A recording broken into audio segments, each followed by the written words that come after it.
आज की वीडियो बहुत इम्पॉर्टेंट है और ये वीडियो है उस सिचुएशन के लिए जब वैसे हालात होंगे तो बिटकॉइन और क्रिप्टो कैसा रिएक्ट कर सकता है, क्योंकि वो हालात बहुत मुश्किल वाले हालात होंगे।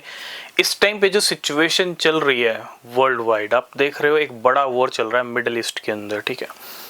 Iran, America, Israel. बात करेंगे इस वॉर के बारे में और उस सिचुएशन के बारे में, और जिसके बारे में आप सोच भी नहीं सकते, उसके बारे में जानना ज़रूरी है, क्योंकि वॉर एस्केलेट कर रहा है और एस्केलेट करेगा तो वो सिचुएशन भी आ सकती है। आएगी नहीं आएगी टाइम बताएगा, ठीक है। तो सबसे पहले अगर आप किसी भी क्रिप्टो और बिटकॉइन में इन्वेस्ट कर रहे हो, बिना रिसर्च के कुछ भी मत करना। अभी तक आपने न्यूक्लियर का नाम सिर्फ टीवी में, शोज़ में, अखबारों में कि न्यूक्लियर बॉम्ब जैसा भी कुछ होता है, एटम बॉम्ब जैसा भी कुछ होता है, लेकिन आपने उस बॉम्ब को कभी भी चलते हुए नहीं देखा होगा। क्यों? क्योंकि वो बॉम्ब है ही इतना खतरनाक। न्यूक्लियर वॉर बहुत ज़्यादा खतरनाक है। क्यों? क्योंकि आप देख रहे हो ये वॉर रुकने का नाम नहीं ले रहा। एक चीज़ आप समझो, कोई भी अगर वॉर होता है ना, वो जल्दी से जल्दी रुक जाता है, ठीक है। इंडिया पाकिस्तान का वॉर हुआ था तो डोनाल्ड ट्रंप ने जल्दी से जल्दी रुकवा दिया था। रीज़न चाहे कुछ भी हो, लेकिन वॉर रुक गया था। और अगर कोई वॉर लंबा चलता जा रहा है, और ये खुद डोनाल्ड ट्रंप का वॉर चल रहा है, ठीक है, अब उनके वॉर को कौन रुकवाएगा ये कोई नहीं जानता, वो खुद ही रोक सकते हैं अपने वॉर को। लेकिन रुकना होता तो 1 महीने का भी टाइम नहीं लगता। 1 महीने से ज़्यादा हो चुका है।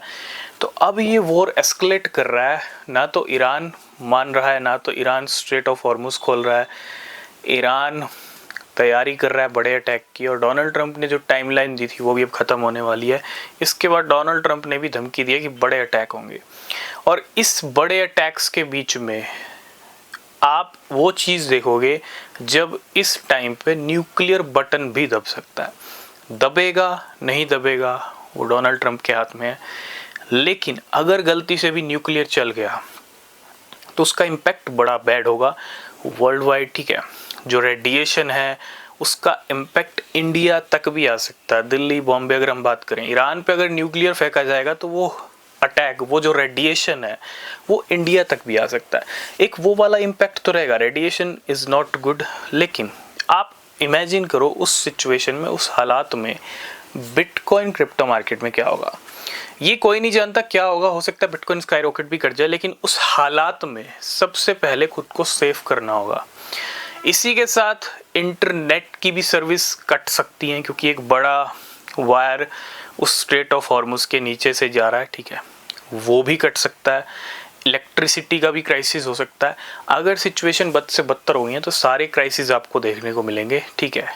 तो कहने का मतलब ये है, वो टाइम कैसा होगा, उस टाइम पे मार्केट्स कैसा रिएक्ट करेंगे, उस टाइम पे इंटरनेट होगा नहीं होगा, लेकिन थोड़ी सी प्रिपरेशन, थोड़ी सी तैयारी आपको खुद की करनी चाहिए, क्योंकि जब ऐसे हालात बने हुए हैं तो वो एक इंडिकेशन भी है कि आप खुद को प्रिपेयर कर लें। क्योंकि आने वाले टाइम में अगर ये वॉर रुक जाता है तो बहुत अच्छी बात है, नहीं रुकता तो न्यूक्लियर के लिए भी तैयार आपको रहना चाहिए। हालांकि गिरेगा ईरान पे, लेकिन अगर एक बार न्यूक्लियर गिरा तो उसका इम्पैक्ट बहुत सारी कंट्रीज़ पे देखने को मिलेगा।